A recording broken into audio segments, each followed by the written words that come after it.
Hey, sunflowers and squares. Welcome back to BPD Squared, where we discuss mental health from a black girl's perspective. My name is Brenda, and today I'm going to tell you guys what to expect if you ever go into a psychiatric ward.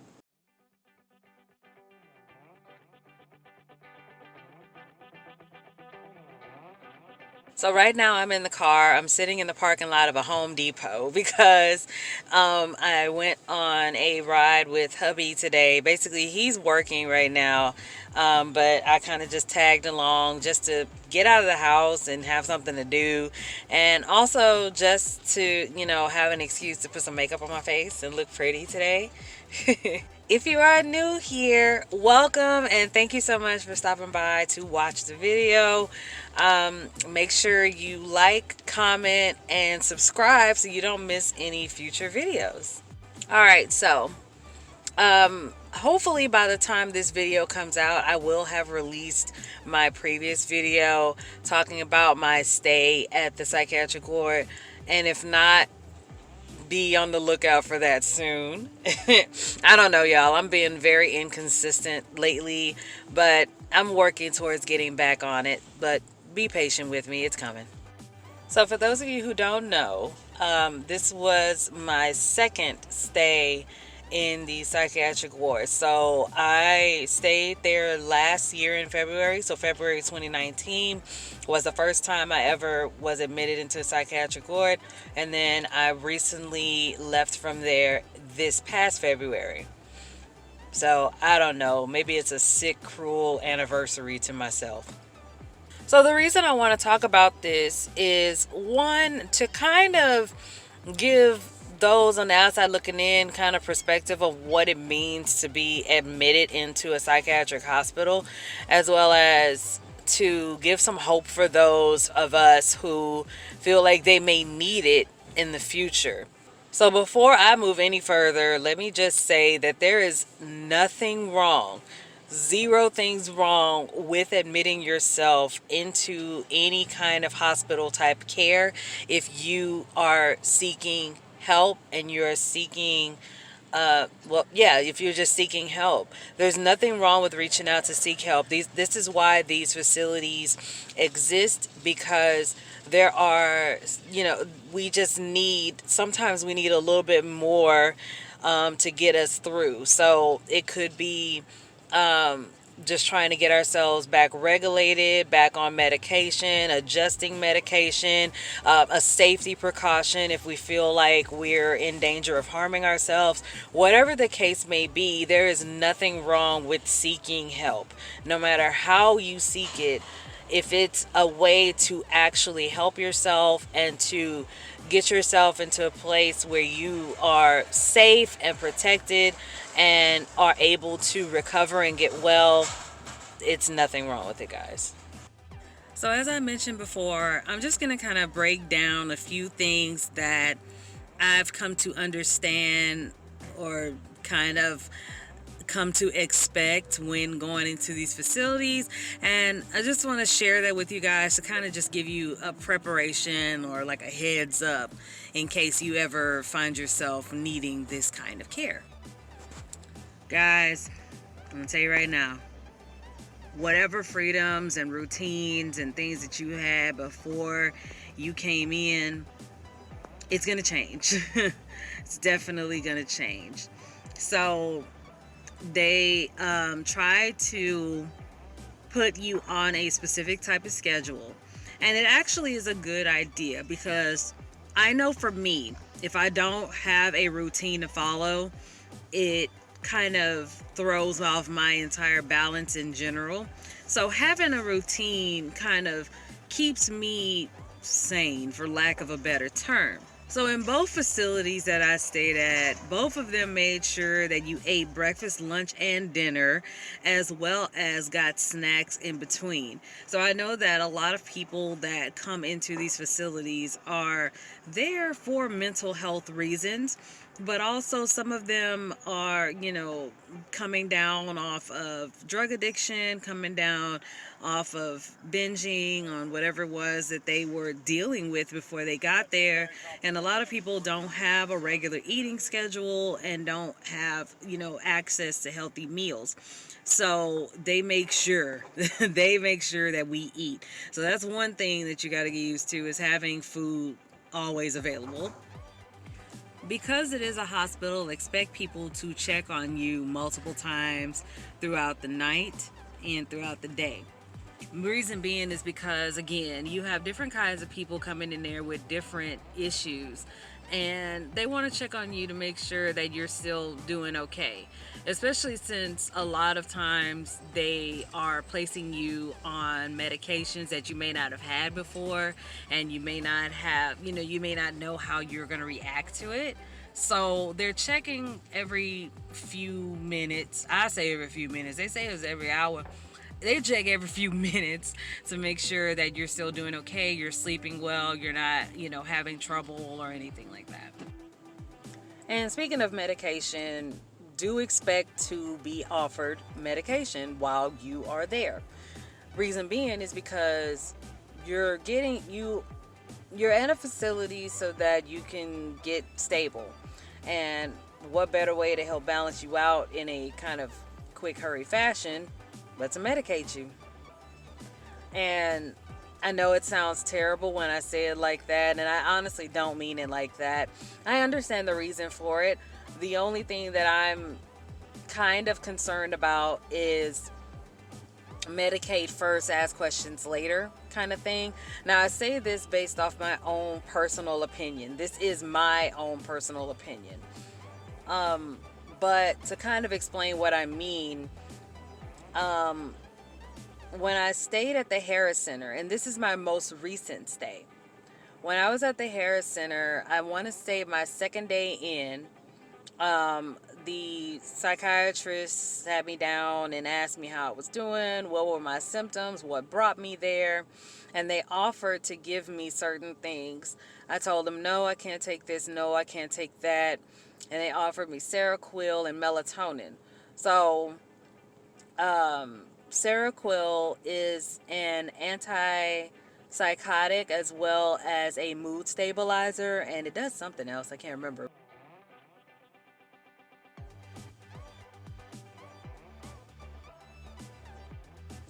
Basically, that was given to me because of my diagnosis of bipolar 2.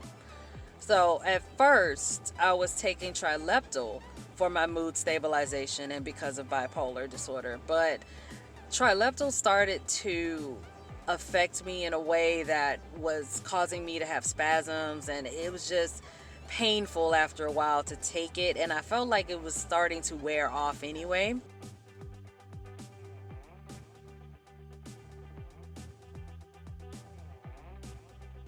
So I ended up not taking Trileptal anymore and switched to Seroquel. In addition to that, they gave me melatonin, which is a natural sleep aid.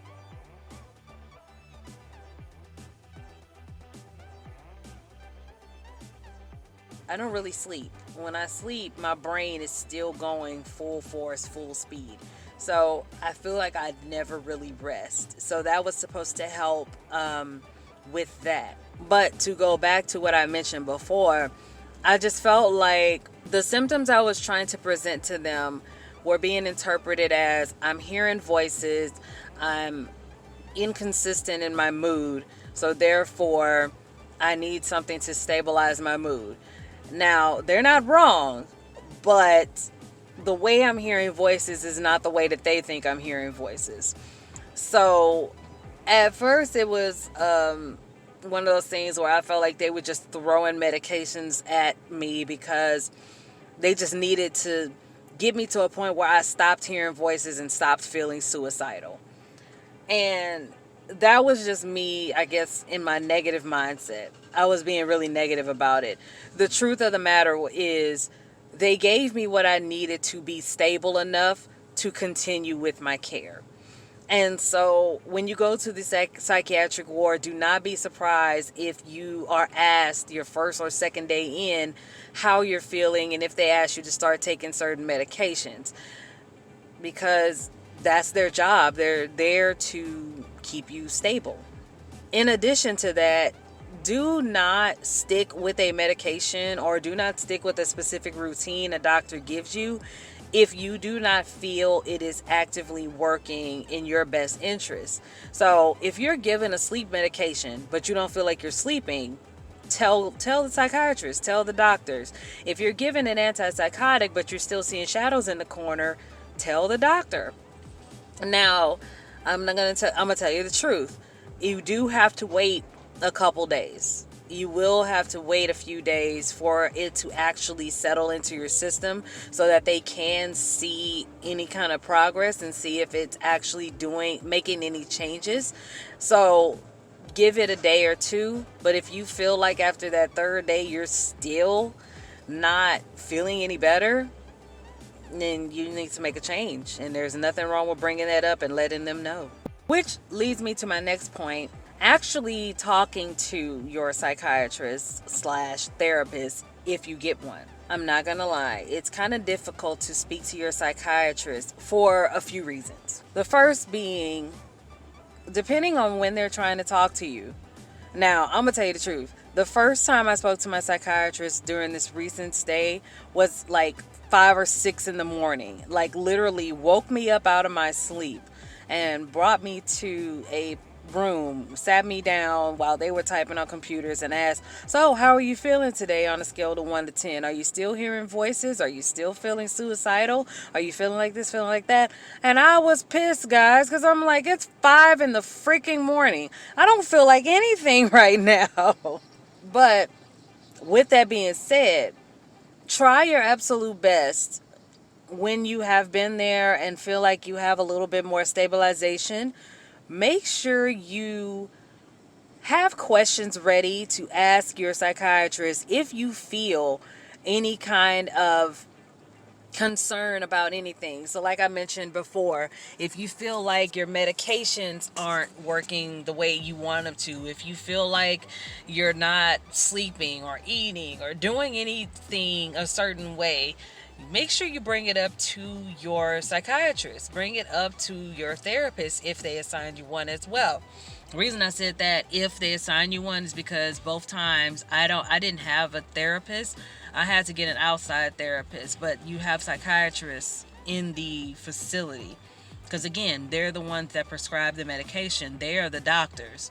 So they make sure that you stay stable enough to get out of there, I guess.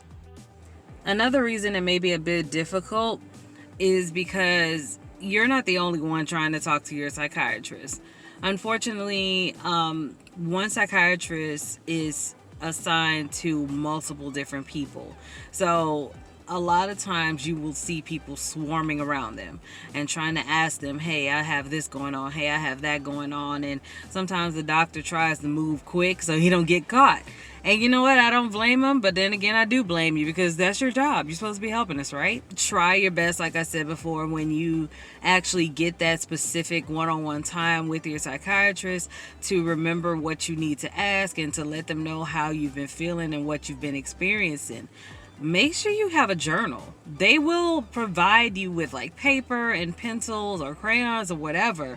So both times that I was at a facility, they gave me a journal at one facility. The other facility, they gave me sheets of paper. So you have a way to write and to record whatever it is that you're feeling. If you have family members that can bring you a notebook, make sure they can bring you a notebook that is within the restrictive, within the guidelines of the facility.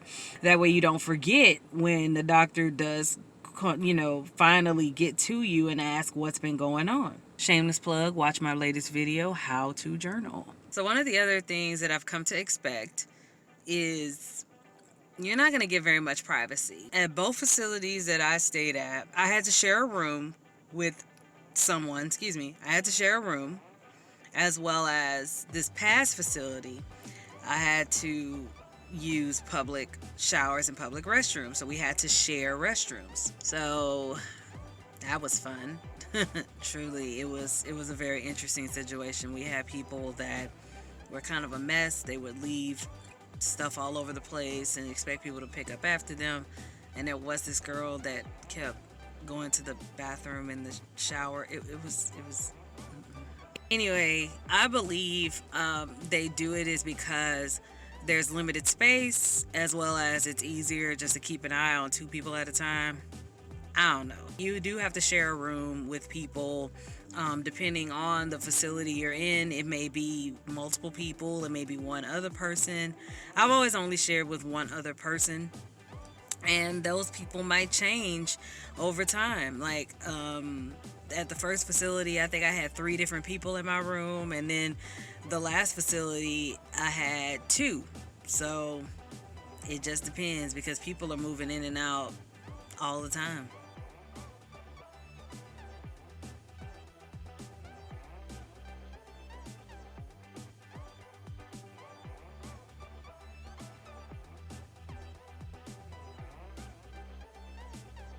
You are also expected to participate in what they call social gatherings or in groups. At certain times of the day, the counselors, at certain times of the day, the counselors or the technicians or the nurses or social workers, whomever comes out to speak to you at that time, will hold a group gathering, and basically they just want you to engage. That's all it is. The more you engage in group, the more you are showing your willingness to recover in their eyes. And the last thing I'm going to cover is aftercare. I got a list down here because I knew I was going to get off track. Once you are getting to that point in the facility where they feel you are stabilized, you're engaging, you're seeming like you're making healthier decisions, you're eating well, you're sleeping well, you feel like your medications are working out, and honestly, you just been there long enough, they will start to work on your discharge. Now, depending on the facility you're in, and I can say this happened at both places, so I haven't had a bad experience in this matter, but you will get an aftercare plan. They will ask you, about your financial situation. If you feel like you are in need of any financial assistance, they'll help you fill out information to get assistance. As far as, y'all see this, he's so rude. I'm in the middle of recording this video and he just opening doors. So damn rude. So since he decided to make such a grand entrance, I want my husband to say hello. Hello. Hey. Whatever. So to continue with what I was saying, most facilities will provide you with an aftercare plan.